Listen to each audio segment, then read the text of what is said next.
अगर आप भी लेना चाहते हैं देश दुनिया की तमाम जानकारी तो आज ही सब्सक्राइब करें हमारे चैनल को। साथ ही नीचे दिए बेल आइकन को जरूर दबाएं ताकि हर अपडेट आप तक पहुंच सके। नमस्कार, न्यूज़ नेटवर्क पर आप सभी का स्वागत है।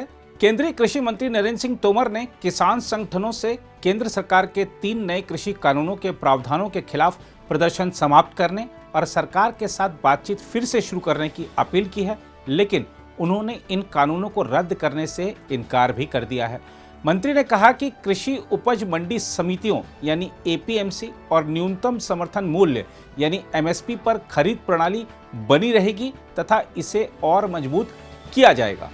आंदोलन से संबंधित जो यूनियन हैं उनको मैंने एक बार नहीं अनेक बार यह कहा है कि कानून को रिपील करने के अतिरिक्त कोई भी प्रस्ताव वो लेकर हमारे पास आए, हम उस प्रस्ताव पर चर्चा करने के लिए तैयार हैं।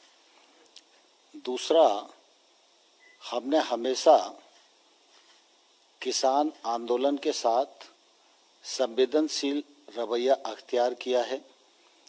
हमेशा किसानों का सम्मान मोदी सरकार के मन में है। लगातार हमारी कोशिश है कि किसान समृद्ध हो, खेती आगे बढ़े, मुनाफे की खेती हो, किसान महंगी फसलों की ओर आकर्षित हो और किसान को सरकार की ओर से अधिकाधिक सुविधाएं दी जा सके।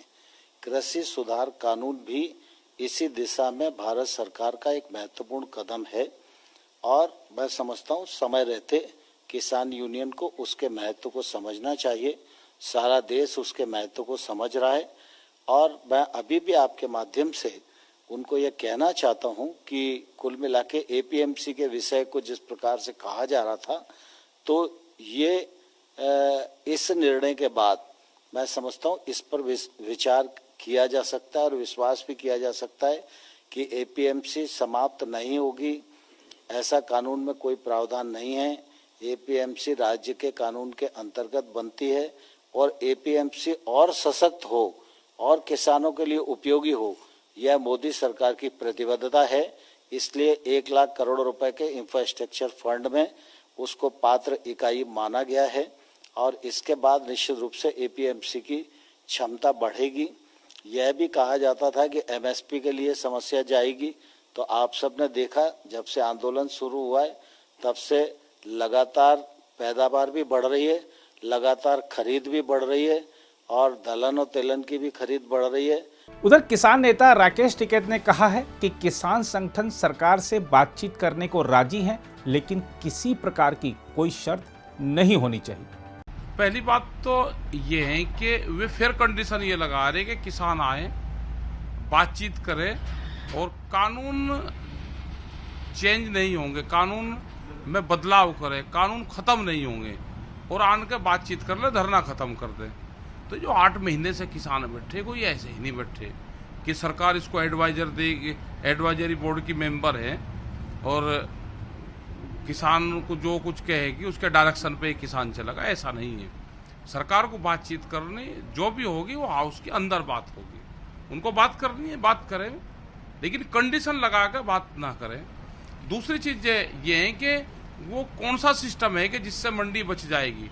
जब मंडी के बाहर खरीद होगी, करीब 40 से ज़्यादा मंडी मध्य प्रदेश की, उसमें 0% वहाँ पे खरीद हुई है। वे मंडी मंदी के कागार पे है, पूरी बंद होगी वे मंडियाँ। इसी तरह से उत्तर प्रदेश की, बिहार पूरा बंद हो चुका है। मतलब कौन सा फार्मूला है कि वहाँ पे खरीद होगी नहीं और मंडी चलती रहेगी? कौन सा फार्मूला है? मंडी कैसे चलती है वो सबको पता है। तो ये पूर्ण रूप से गलत कह रहे। दूसरी ओर किसान नेता भले अपनी जिद पर अड़े रहें, लेकिन सरकार किसानों के हित में लगातार फैसले ले रही है और अब तो सरकार ने यह भी तय कर लिया है कि किसानों के पास जाकर उन्हें कृषि कानूनों के लाभ के बारे में बताया जाएगा। कृषि और किसान कल्याण राज्य मंत्री का कार्यभार संभालने के तुरंत बाद एस शोभा करंदलाजे ने कहा कि वह तीनों नए कृषि कानूनों के लाभों के बारे में देश भर के किसानों को समझाने के लिए उन तक पहुंचेंगी। उल्लेखनीय है कि पंजाब, हरियाणा और पश्चिमी उत्तर प्रदेश के किसान 3 कृषि कानूनों के विरोध में दिल्ली की सीमाओं पर डेरा डाले हुए हैं। जिनकी आशंका है कि न्यूनतम समर्थन मूल्य पर फसलों की राज्य खरीद समाप्त हो जाएगी। करंदलाजे ने कार्यभार संभालने के बाद संवाददाताओं से कहा, केंद्र ने कृषक समुदाय के हित में 3 कृषि कानून पारित किए हैं। हालांकि राजनीतिक कारणों से इन कानूनों का विरोध किया जा रहा है। किसानों को इन कानूनों के लाभों के बारे में समझाने की हमारी बड़ी जिम्मेदारी है। मैं सभी राज्यों की यात्रा करूंगी और किसानों को समझाऊंगी। उन्होंने कहा कि वह किसानों को यह समझाने का प्रयास करेंगी कि कृषि कानूनों का उद्देश्य किसानों की आय को दोगुना करना और उन्हें बिचौलियों के चंगुल से मुक्त करना है।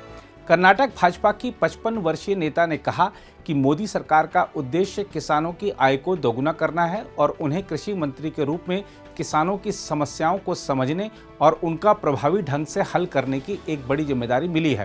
उन्होंने कहा, मैं वरिष्ठ मंत्री नरेंद्र सिंह तोमर जी के साथ काम करके किसानों की सभी समस्याओं पर ध्यान दूंगी, चाहे वह किसानों को कर्ज से मुक्त करना हो या सूखे की समस्या हो।